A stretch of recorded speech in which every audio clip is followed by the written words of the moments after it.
Hello luxury watch lovers! In this channel, I will cover the background, fundamental design features, and things to consider before buying your watch. If you have a luxury watch that you'd like me to cover, let me know in the comments below. In today's video, I will cover the OMEGA Railmaster 57. There are just a few known variations of the Railmaster, including the original with broad arrow hands, one with Dauphine hands, and even one with baton hands. These variations coincide with reference numbers from 29141 through to 6 and even 135. Even the extremely uncommon military versions, of which there are 2, were produced. One of these, albeit it rarely featured the word Seamaster on the dial, was made for the Pakistani Air Force (PAF).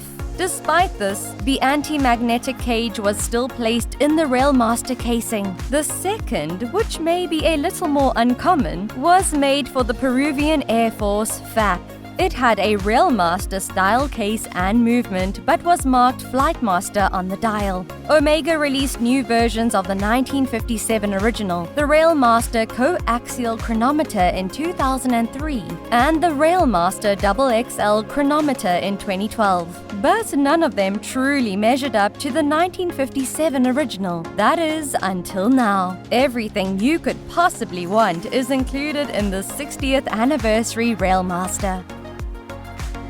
1957 was an exceptional year for OMEGA. OMEGA debuted the Speedmaster, Seamaster 300, and Railmaster in that year. The Railmaster is currently more of a collector's-only item. The first 2 are likely the best known. That watch is the one we will be discussing in this review today. You might have all seen the OMEGA 1957 trilogy box set featuring the 3 legends and new additions. The Railmaster CK2914 was created with persons working in professional areas where they would be exposed to magneticism in mind, as opposed to the Speedmaster CK2915 for timed events and the Seamaster 300 CK2913 for diving. Engineers and scientists could use this watch. The anti-magnetic feature of the Railmaster's case made it ideal for use in settings where magnetic fields needed to be avoided. But OMEGA wasn't the only company to create such a clock.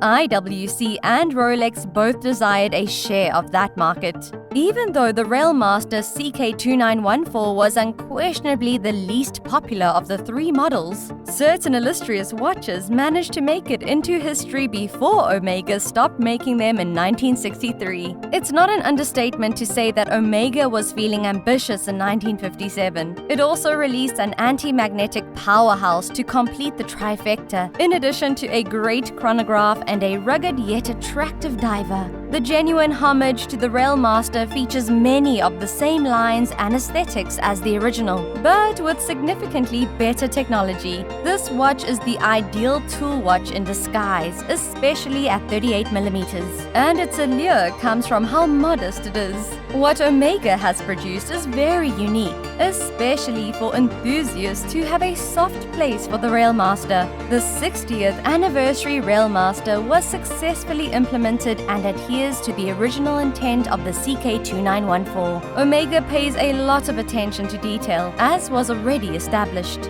Collectors will pay attention to even the smallest details, like the crown and the repeated usage of the original sign, especially on the domed sapphire crystal. The dial, which is ever so slightly discolored and somewhat brown, may go unnoticed though. Let's take a look at some of its design features. We're looking at a case size of 38.6mm. Its dial is protected by an acrylic Hesselite crystal, and it has a water resistance of up to 60 meters. Regarding movement, its OMEGA caliber 1861 manual movement allows for a power reserve of up to 55 hours. In terms of budget, you can expect to pay about $7,250 for this watch. Here are 3 things to consider before buying the OMEGA Railmaster 57. Starting with number 1, the black and tropical. The case was just the beginning of paying respect to the founder. The dial of the OMEGA Railmaster appears impressively old to inexperienced eyes. The typography matches the antique models identically, as do the digits at 3, 6, and 12, as well as the OMEGA logo. The dial, which OMEGA describes as having a black tropical dial with retro-recessed indexes, fits the bill. Although subtle, the artificial patina is noticeable. Since radium was still being used in place of tritium at the time, it is evident that the Swiss-made below 6 is missing the 2 T's. Today, Superluminova has taken its position. The dial's aged appearance is just right. It enhances the old vibe that the case's size and design already give us. The casing and dial work flawlessly together, giving the viewer the occasional impression that they are looking at a historic timepiece. The dial's retro design, which features the numbers 3, 6, 9, and 12, along with sizable bright triangles at each hour, is the first thing you'll notice. Additionally, it has a faux tropical finish that gives it a more authentic original owner look. Importantly though, this watch has the exact same 38mm diameter as the CK2914 reference. Bravo, OMEGA! Despite the strong temptation to enlarge, the watch is fantastic at the size. The broad arrow was preserved as well, completing the appearance. The case back's engraving acknowledges that this is also a tribute while still showing respect for the original design. However, when making this watch, modernity was taken into consideration. The Superluminova markers on the dial are very visible, and OMEGA actually recessed them farther into the dial to ensure even better visibility at night. It resembles the decision OMEGA had to make in 1957 to have a thicker dial in order to assure a stronger resistance to magnetic fields in many ways. Speaking of anti-magnetic qualities, the recurrent edition's caliber 8806 allows it to endure magnetic forces up to 15 times greater than the original reference CK2914's 1000 Gauss limit. The other trilogy components do not have the magnificent multi-radii curvature that the Railmaster crystal does. Moving on to number 2, the Master Chronometer movement. The movement is the only thing that can be faulted with the OMEGA Railmaster co-axial Master Chronometer 38mm. But no, there isn't anything wrong with it at all. Amazingly, the Master Chronometer 8806 is a caliber. It can initially withstand magnetic forces of up to 15,000 gausses. But there is more to it. The 8806 is an automated, silicon-balanced, spring-driven, rhodium-plated movement. And as its name suggests, it is a META-certified master chronometer and has a 55-hour power backup. The fact that it is not a manual wound caliber like the original is a little disappointing to the ardent aficionados. Although I'm not attempting to defend OMEGA in any way, shape, or form, the OMEGA Railmaster co-axial Master Chronometer 38mm is not an exact replica of the old model. In fact, the other 2 trilogy members share the same movement types as their antique counterparts. This one does not, however. Hopping across to number 3, the bracelet. The reinvented flat-link bracelets are one of the most eagerly awaited features of the 1957 trilogy watches. The original bracelets are currently very expensive.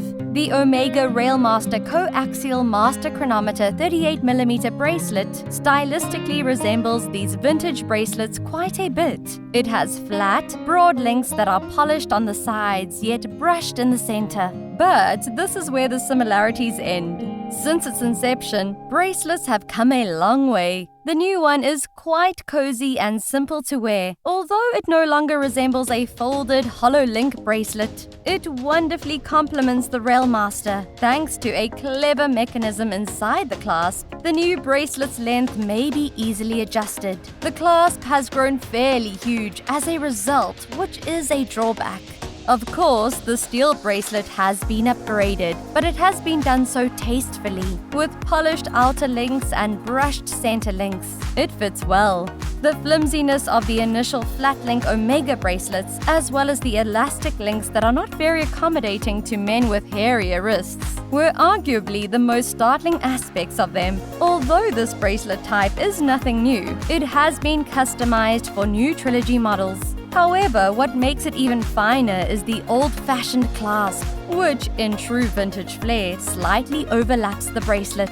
Overall, Omega struck gold with their Railmaster 38mm and 60th anniversary trilogy. It's a gorgeous timepiece with a retro design that fits in perfectly with the 1957 trilogy. Due to its size, absence of a bezel, and complexity, the Railmaster reference 220-1038-2001-002 will stand out as the most adaptable watch of the three. It's a fantastic all-rounder or backup choice if you already own a Speedmaster. And all of this is coming from a chronograph enthusiast. It's a limited edition and has a fantastic anti-magnetic movement. You should, at the very least, see it in person to appreciate the astounding value that its straightforward yet complex technical foundation holds. And we've come to the end of our review of the OMEGA Railmaster 57. Thank you for watching this video. Nothing helps my channel more than you watching until the very end. These videos do take a long time to make, but are a labor of love. If you enjoyed this type of content, let me know in the comments. And remember, time is your greatest asset.